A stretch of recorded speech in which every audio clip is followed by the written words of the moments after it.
एक लड़की की शादी हुई। शादी की पहली रात दौल्हा खाने का बड़ा सा थाल लिए कमरे में दाखिल हुआ। खाने से बड़ी जबरदस्त खुशबू आ रही थी। कहने लगा, आओ खाना खाते हैं।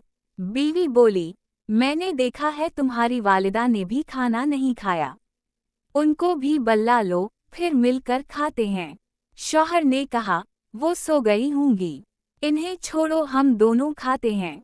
बीवी इसरार करती रही पर वो इसी बात पर मुसीर रहा कि अम्मी को रहने दो।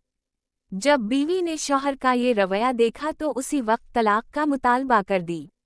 शौहर बड़ा हैरान हुआ इसके मुतालबे पर।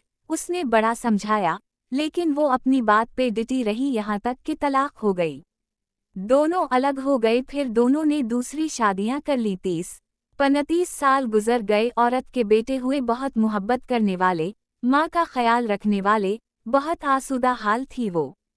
इसने इरादा किया कि हज करना चाहिए।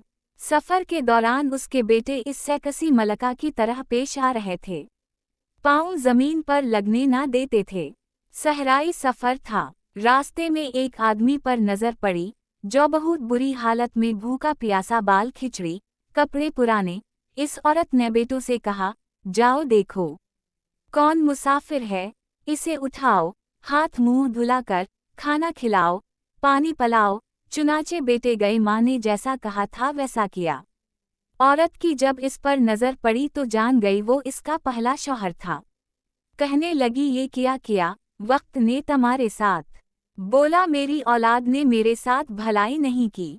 औरत कहने लगी, क्यों करती कि तुमने वालिदैन के साथ बुरा सलूक किया था। मैं उसी दिन जान गई थी कि तुम माँ बाप के हुकूक अदा नहीं करते। उसी लिए मैं डर गई कि कल को मेरे साथ भी ऐसा ही होगा।